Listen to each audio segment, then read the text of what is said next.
I think Dr. Jung's and Dr. Edinger's position is that the Christian church um, basically went off on the good tangent.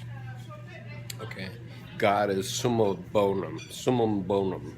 Okay, meaning the maximum of good. Okay, and the significance of this writing about Answer to Job is that that's really not it. Okay, because if you if you do summum bonum, then you've forgotten the shadow. Okay, you've forgotten evil, you've forgotten Satan. Okay, you put him in a, as Jung said at one point, you put him in the abyss for 1,000 years, but when he came up, look what we got. We got the 20th century with two bloody as hell world wars. Mostly, again, a lot of it Christians against Christians. You know, what was good about that? That wasn't good, that was evil. Okay? But at the same time, Mercurius and looking into the unconscious is looking for Satan.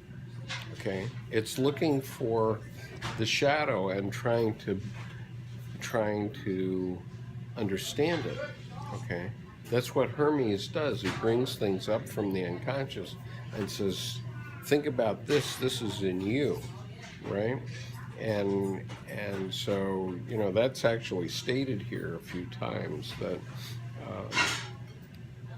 that you know, there is, all these things are in us. Okay, they're uh, you know, okay, I was not in favor of our president and I voted against him, but um, I realize that what the things that he's saying are somehow in me. Okay, it's, I can't blame others for him because he's somehow in me too. And if I acknowledge that, then maybe I can be a better American. Because what is it? We have a country that's almost in psychosis right now, literally. Okay, in our red state, blue state crap. Okay, it's almost psychotic. It's certainly neurotic. And if we don't pull it back together, we're going to lose our country. I mean, we already have California trying to secede. They need 858,000 signatures. They need 858,000 signatures to secede from the United States. And if they do, they'll be the fifth largest economy in the world. Okay? Just California.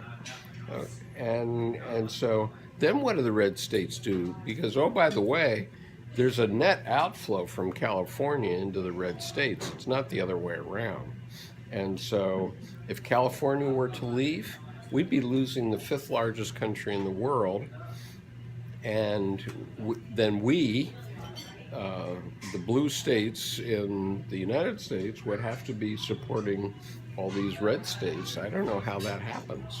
That's not good. That's not good for the country. Okay, but at the same time,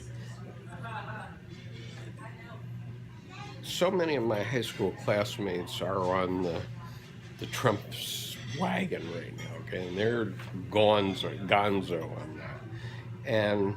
But there is some essence about the country that all of us would go to war for, side by side, shoulder to shoulder. So anyway, talking about the warrior archetype again. So we all had to wrestle with that. Our generation of men had to wrestle with it. And we all dealt with it in a certain way, but whatever we did, we were constellating the warrior in ourselves, whether we were for or against, whether we put a uniform on or we didn't, we were all warriors. And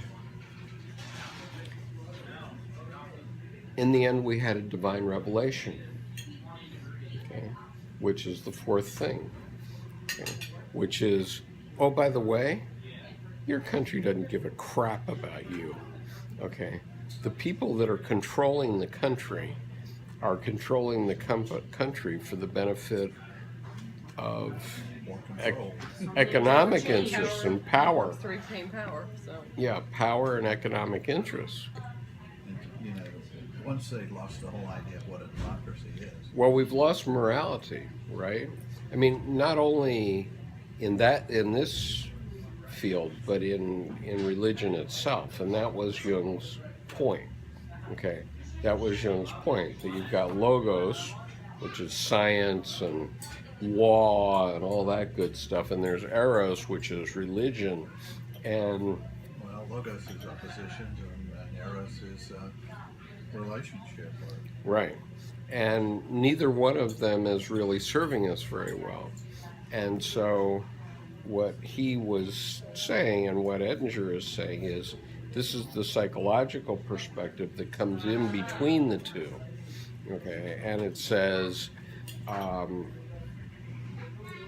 there are things going on in the psyche that have been happening for probably since there have been human beings, but about 2,500 years ago, somebody got around to writing it down in the book of Job.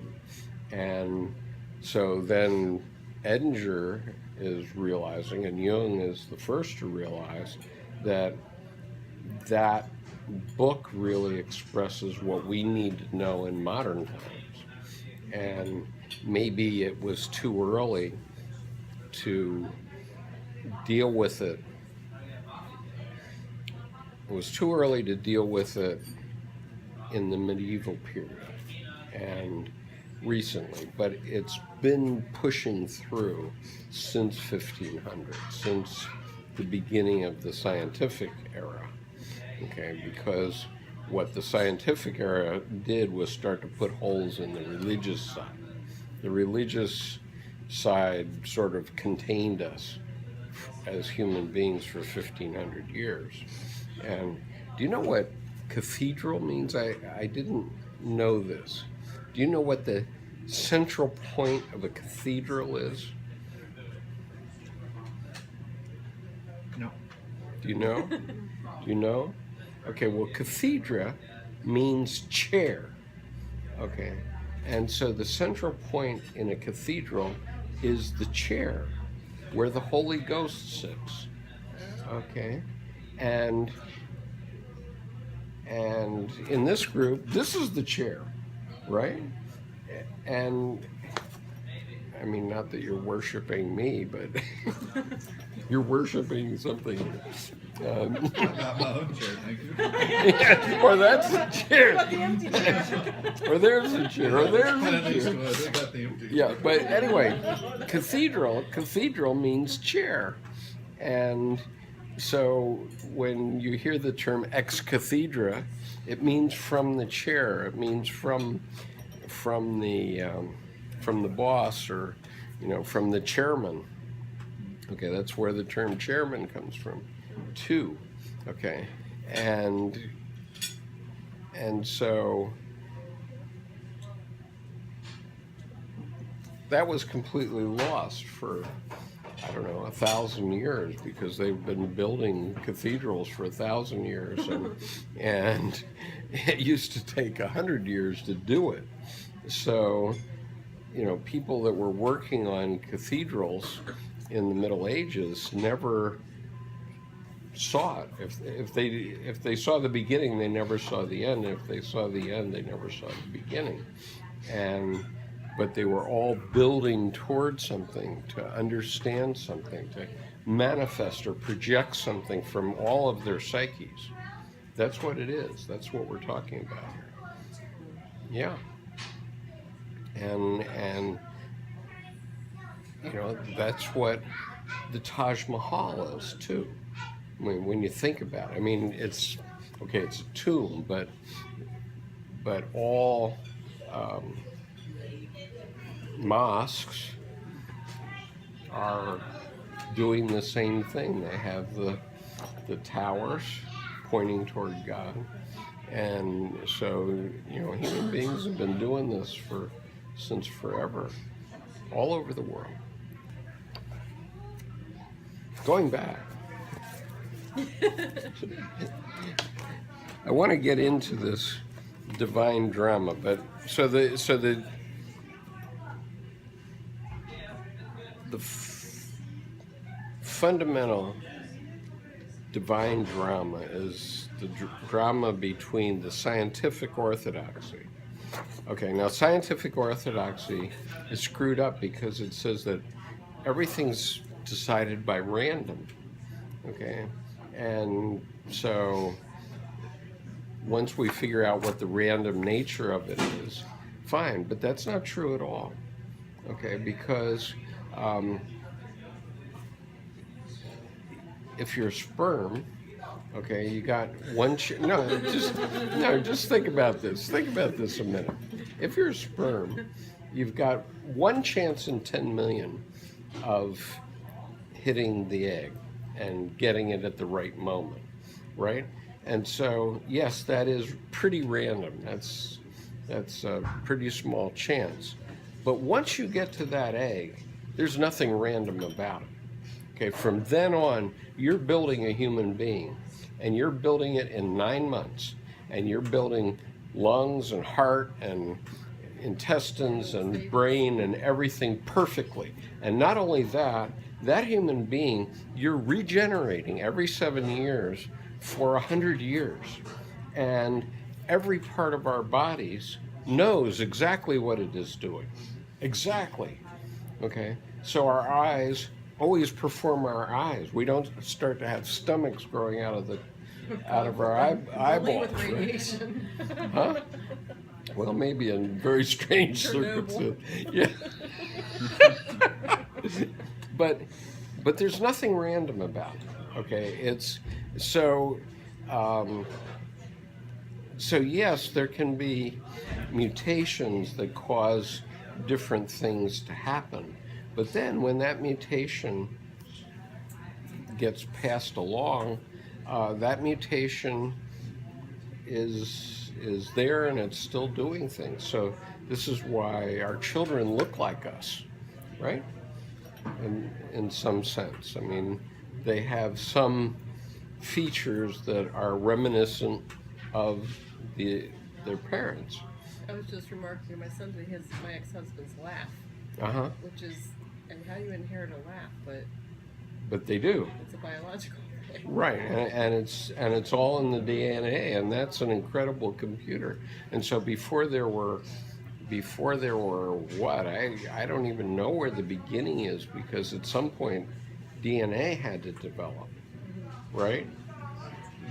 Before you can have any creature at all, you had to have DNA. Which is a blueprint. So it's a blueprint, so you had to have something that was purposeful, right?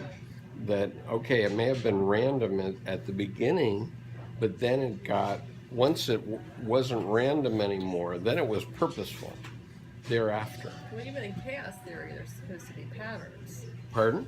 Even in chaos theory, there are patterns. Oh, yes. So sure. It all, right. It's that yin-yang. Right. It's always happening, right? At every level of reality. The DNA, the flip of the coin, Pardon? You know what I mean? Flip What? of the coin, DNA, like, Right. It's very, I mean, last night we were watching this amazing documentary about quantum computing. You know what? Yes. Okay, I mean, what they're talking about is phenomenal. They can't build a quantum computer yet, but they know what it'll do when it can. And oh my God! and this is why Stephen Hawking is saying, well, maybe we shouldn't do this. Which of course is the allure, right? It might be smarter than we are.